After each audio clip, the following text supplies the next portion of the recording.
recently appointed as the Deputy Director of the South Asian Program at the Stimson Center. Can you tell us about this appointment? Sure.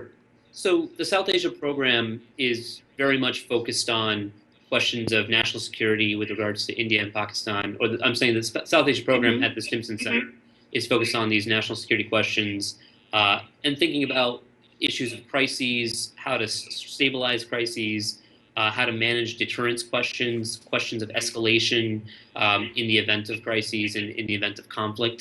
We've recently seen an uptick in activity on the border between India and Pakistan. And so the idea is to think through how to manage these crises so that they escalate to a much higher level where we're at the brink of major conflict or something that's much more dangerous. Sure. And beyond India-Pakistan relations right now, are there any other issues that will feature on your agenda? Well, I think the principal idea is to focus on the two major powers in South Asia because they're nuclear powers. Right. There are always other issues at play. For example, the relationship between India and China has a strong effect on, for example, the relationship between India and Pakistan. Right. That's sort of a trilateral relationship in terms of conventional competition and nuclear competition. And then the India-China relationship plays out elsewhere in South Asia, competition for influence, let's say in Sri Lanka, Nepal, Bangladesh.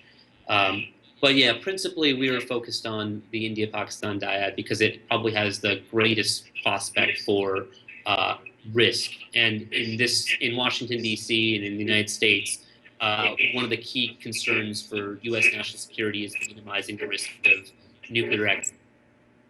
Sure. And Samir, can you, just expanding this topic a little more, can you, give me your thoughts on how you see this relationship panning out over the next couple of years, especially as you said, things, heating up in terms of nuclear relations right now. So do you have any thoughts on how this relationship will pan out over the next few years?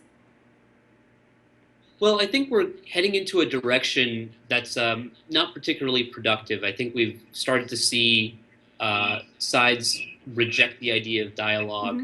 And at the end of the day, dialogue is pretty much the only way to manage crises. So if you have no institutional mechanisms, no fire breaks, should some things escalate on the line of control, whether it be cross-border firing or a terrorist attack, if you don't have mechanisms to dial back rhetoric and to dial back military activity, things can inadvertently escalate. And a program that's currently in development, and you will sort of help with that further development, is an online open course on nuclear-related issues. Can you tell us a little bit about that? Sure. So in the United States, there's been some specialty courses at some universities, particularly ones that focus on international security, that have focused in on South Asia nuclear security because it's a very interesting topic.